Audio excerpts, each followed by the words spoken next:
This is live, Frankie. I'm going to bring you in straight away. Good afternoon, Frankie. Lovely to have you. Welcome to our latest Breeders' Cup preview. And delighted that Frankie Dettori can join us. Frankie, you've been riding at Newmarket this afternoon, just got back home. And I know you poured yourself a lovely beer, probably well deserved. But looking forward to heading out to Breeders' Cup in Kentucky?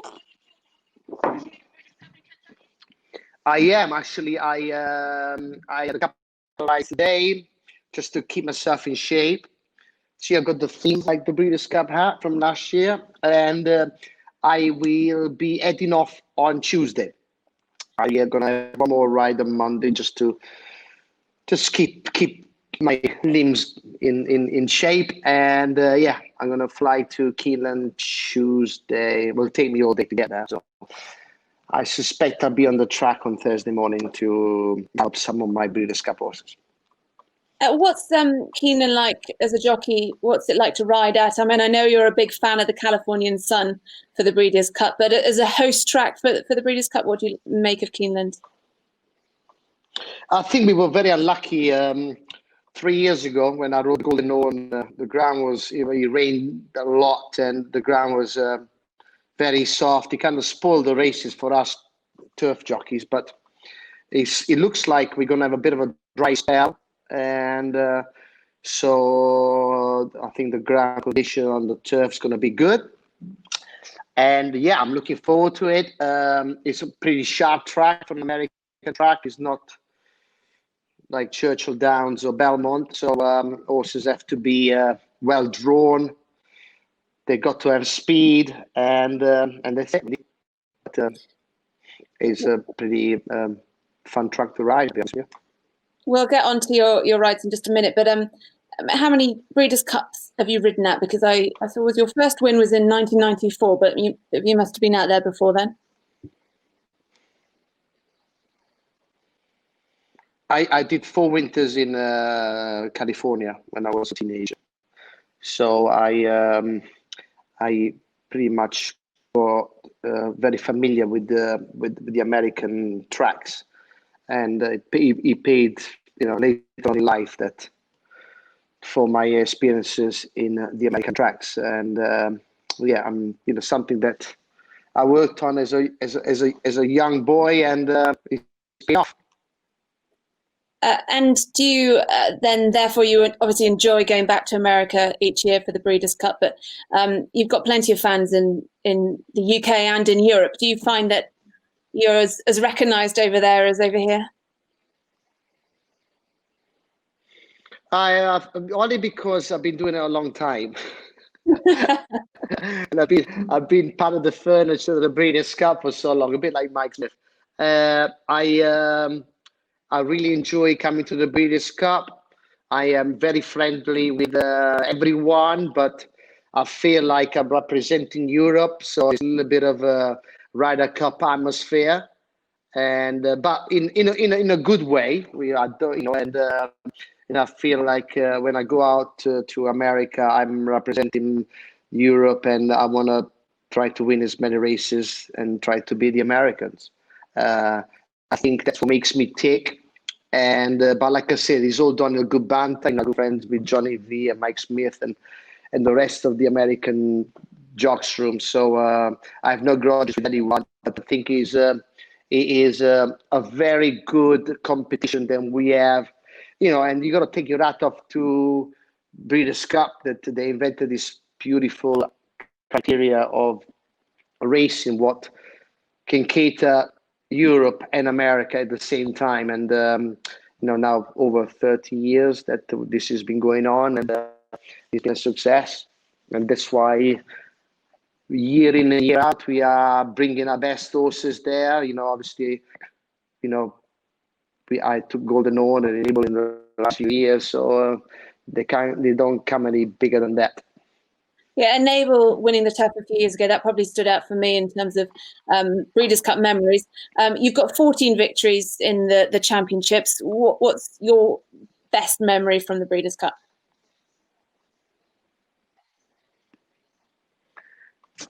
I'll be honest with you, they are so difficult to win. and they're so competitive, and I can't single one out. Probably the most important was winning the Classic on Raiders Pass, because it's the biggest race, the richest race of the weekend. But look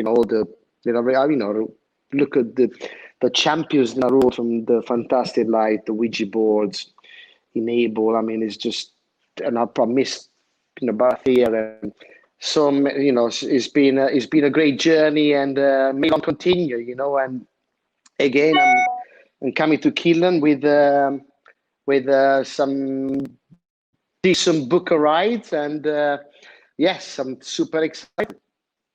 Yeah, tell me about the rides then this year. Obviously got a couple for John Gosden, Lord North in the Turf, Terrabellum in the Fillies and Mares. Tell us about some of your hopes for this year. Well, let's start on the Fridays, the 2-year races. Obviously, I'm going to ride Campanelle for Wesley, what I won Royal Ascot, and I won the Morning. She's a very smart filly by Kodiak. She answered the turf very well. Then I've got a nice colt for Rafe Beckett called New Mandate. Yeah, He's an improving horse. He's a gelding. He's very tough. He's got speed. That's what you need. And in those 2 races, I found that the draw is so important. Most of our races for 2-year-olds are straight, so an outside draw is such a big disadvantage, because the first pen comes so quick, and our horses are not kind of trained for it. So yeah, I find that it's very important in the 2-year races to draw, in all the races to be draw inside, but very much more on the 2-year races. And then on I got Equilateral in the turf sprint. The Americans are always very hard not to crack in those kind of races, because most of their races is about sprinting. But he's not slow, and he's been running some good races. Then North, I would say, is probably the highlight race of the weekend, with the Aga Khan of Dermaweld, Magical, Mogul. Lord of not slouch. She won the Prince of Wales. Got stuck in the mud last time, so I know we stretched him to 1.5 miles, but he's got speed, and that's what you need. Then I left Terrabellum. She's very solid, and I missed one out. I can't remember the other one. Anyways, I mean, quite a good book of rides. But I mean, will you pick up any others? I mean, I know you ride for Wesley out in America. Well, here's American horses. But what about Ada Bryan second strings? Do you think you'll be on any of those? Oh, that's it. Oh, that's right. I hopefully, if the other one has got 2 in the mile, but one is reserved. If the reserve gets in, then hopefully I'll whatever Ryan chooses, I'll be on the other one. So yeah. So that's done. Thank God you remind me that. In the mile. Yeah, mile turf. Yeah. Okay. Well, yeah. So that will be Lopez de Fernandez. Lopez de Fernandez. I'll get one or Circus Maximus. I mean, Ryan's gonna. Well, once we know if they get into the race, then whatever he refuses, then I'll be on the neck. And so you said Lord North, obviously the headline act. I mean, it's a one of the headline races, and one that Europe does very well in, one that you've done very well in. Would he be your best chance, or do you actually think that perhaps one of the others has a better chance? Very hard to say. I would say I would say my 2-year-olds are not bad. The colt is not bad. Like Campanelle, she's won a Group 1, so she's unbeaten.